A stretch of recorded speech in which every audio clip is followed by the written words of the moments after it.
하나님은 기다리십니다. 멈춤 뒤에 회복을 준비하십니다. 사랑하는 여러분, 은혜와 평강이 함께 하시길 축복합니다. 때로는 하나님이 아무 일도 하지 않으시는 것처럼 느껴집니다. 기도해도 응답이 없고, 기다려도 변화가 없고, 모든 것이 그대로인 것 같습니다. 마치 하나님께서 우리를 잊으신 것 같고, 우리의 상황에 관심이 없으신 것 같습니다. 하지만 오늘 제가 여러분께 확실하게 말씀드립니다. 하나님은 멈춰 계신 것이 아니라 우리를 기다리고 계십니다.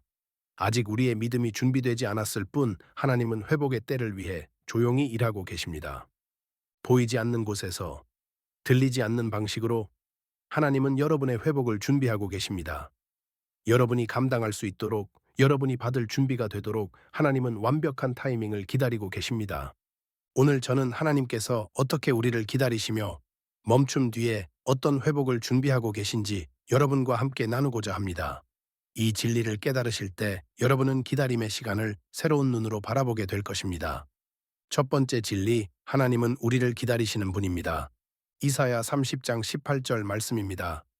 그러므로 여호와께서 기다리시나니 이는 너희에게 은혜를 베풀려 하심이요 일어나시리니 이는 너희를 긍휼히 여기려 하심이라. 대저 여호와는 정의의 하나님이심이라. 그를 기다리는 자는 다 복이 있도다. 여러분, 이 말씀을 들으십시오. 여호와께서 기다리시나니 우리만 기다리는 것이 아닙니다. 하나님도 기다리신다는 것입니다. 하나님께서 왜 기다리십니까? 너희에게 은혜를 베풀려 하심이요 너희를 긍휼히 여기려 하심이라. 하나님은 우리의 성숙과 준비를 지켜보십니다. 우리가 아직 받을 준비가 되지 않았을 때 하나님은 참고 기다리십니다. 우리가 아직 감당할 수 없을 때 하나님은 인내하며 기다리십니다. 마치 부모가 자녀를 기다리는 것과 같습니다. 아이가 걸음마를 배울 때 부모는 조급하게 일으켜 세우지 않습니다. 아이가 스스로 일어서고 넘어지고 다시 일어서는 것을 참고 기다립니다. 왜냐하면 그 과정이 아이를 강하게 만들기 때문입니다. 마찬가지로 하나님은 우리를 기다리십니다. 우리의 믿음이 자라기를, 우리의 성품이 빚어지기를, 우리가 준비되기를 기다리십니다. 하나님의 기다림은 무관심이 아니라 사랑입니다. 탕자의 비유를 보십시오. 아버지는 집을 떠난 아들을 기다렸습니다. 매일 길을 바라보며 아들이 돌아오기를 기다렸습니다. 아들이 돌아왔을 때 아버지는 달려가 끌어안았습니다. 아버지는 한 번도 아들을 잊지 않았습니다. 매일 기다리고 있었습니다. 사랑하는 여러분, 하나님도 그렇게 여러분을 기다리고 계십니다. 여러분이 하나님을 찾기를, 여러분이 준비되기를, 여러분이 돌아오기를 기다리고 계십니다. 하나님의 기다림 속에는 깊은 사랑이 있습니다. 두 번째 진리, 하나님의 멈춤은 조율의 시간입니다. 전도서 3장 11절 말씀입니다. 하나님이 모든 것을 지으시되 때를 따라 아름답게 하셨고 또 사람들에게는 영혼을 사모하는 마음을 주셨느니라. 그러나 하나님이 하시는 일의 시종을 사람으로 측량할 수 없게 하셨도다. 여러분, 하나님이 모든 것을 지으시되 때를 따라 아름답게 하셨고 때를 따라 아름답게 하신다는 것입니다. 모든 것에는 하나님의 때가 있습니다. 그리고 그 때에 모든 것이 아름답게 이루어집니다. 하나님의 멈춤은 중단이 아니라 조율입니다. 보이지 않게 계획을 맞추고 계십니다. 마치 오케스트라 지휘자가 연주를 시작하기 전에 악기들을 조율하는 것과 같습니다. 각 악기가 제 소리를 낼 때는 소음처럼 들립니다. 하지만 지휘자가 조율하고 나면 모든 악기가 하나가 되어 아름다운 하모니를 만들어냅니다. 그 조율에 시간이 필요합니다. 마찬가지로 하나님은 우리 인생의 모든 부분을 조율하고 계십니다.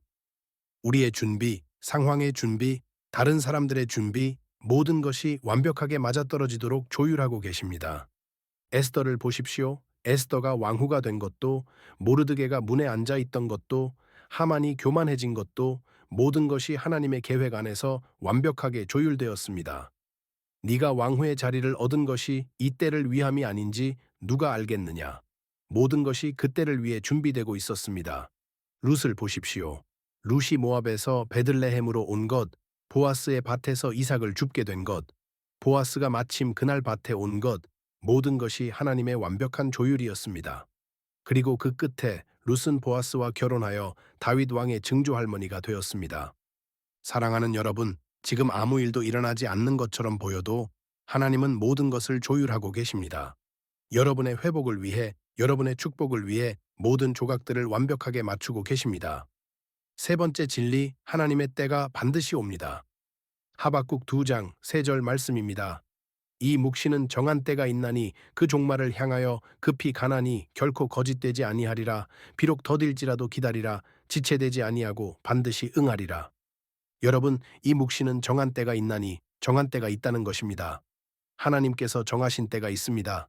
그리고 비록 더딜지라도 기다리라. 지체되지 아니하고 반드시 응하리라고 약속하셨습니다. 회복은 언제나 하나님의 타이밍에 옵니다. 우리가 원하는 때가 아니라 하나님께서 정하신 때에 옵니다. 그리고 그때가 가장 완벽한 때입니다. 요한복음 13장 7절에서 예수님께서 말씀하셨습니다. 내가 하는 것을 네가 지금은 알지 못하나 이후에는 알리라. 지금은 알지 못해도 이후에는 알게 될 것입니다. 지금은 이해되지 않아도 나중에는 모든 것이 분명해질 것입니다. 하나님의 때가 되면 모든 것이 명확해집니다. 요셉을 보십시오. 13년 동안 기다렸습니다. 13년 동안 아무 일도 일어나지 않는 것 같았습니다. 하지만 하나님의 때가 되었을 때 하루아침에 모든 것이 바뀌었습니다. 감옥에서 왕궁으로, 죄수에서 총리로 한순간에 회복되었습니다. 한나를 보십시오. 해마다 성전에 올라가 눈물로 기도했습니다. 하지만 해가 지나도 아이가 생기지 않았습니다. 그런데 하나님의 때가 되었을 때 한나는 사무엘을 낳았습니다. 그리고 사무엘은 이스라엘의 위대한 선지자가 되었습니다. 기다림 끝에 열매 맺는 믿음이 있습니다. 하나님의 때를 기다린 자들은 반드시 축복을 받습니다. 포기하지 않고 끝까지 기다린 자들에게 하나님은 풍성한 회복을 주십니다. 네 번째 진리, 하나님의 회복은 완전합니다. 욥기 42장 10절 말씀입니다.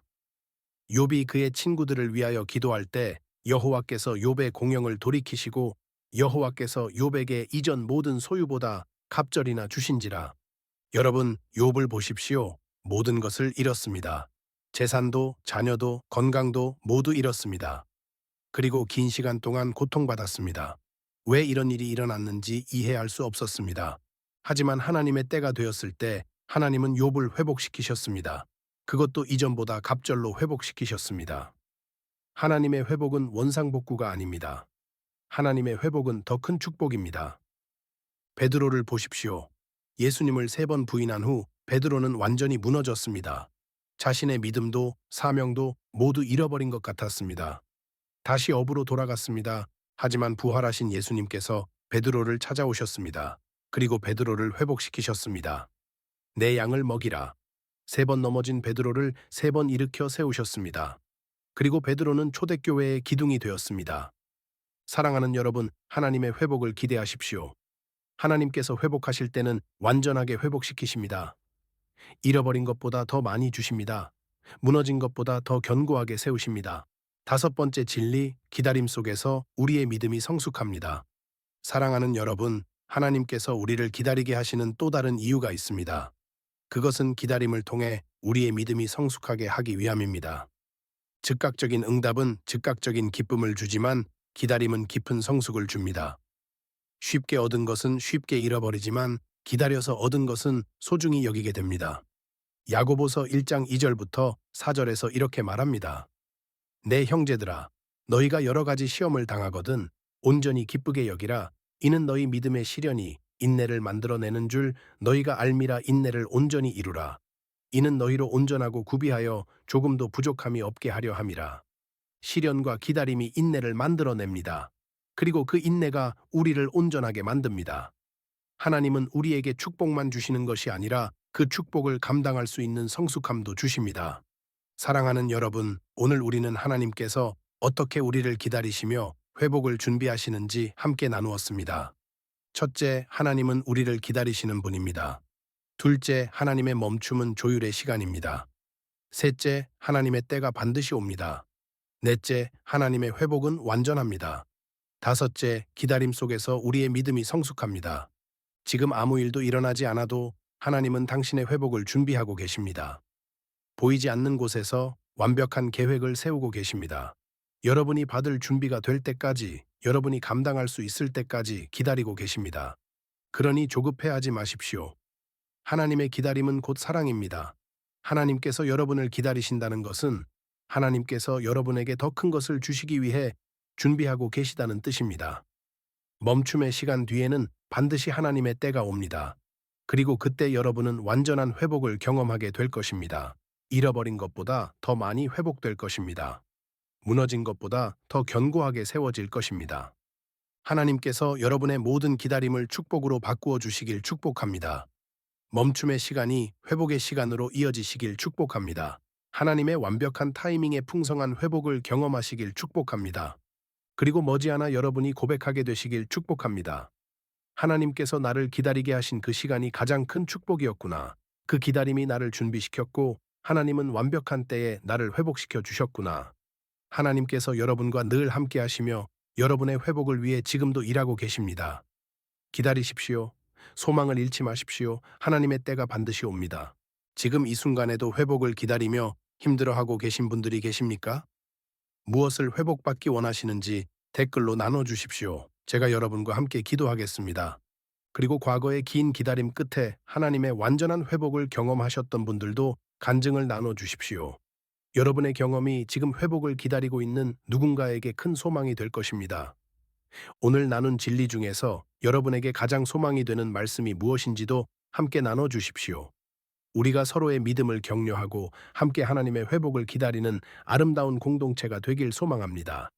이 메시지가 여러분에게 도움이 되었다면 구독 버튼을 눌러주시고 알림 설정도 켜주시기 바랍니다. 회복을 기다리는 모든 순간마다 하나님의 말씀으로 여러분에게 소망을 전하겠습니다. 하나님은 기다리십니다. 멈춤 뒤에 회복을 준비하십니다. 소망을 잃지 마십시오. 주님의 이름으로 축복합니다. 아멘.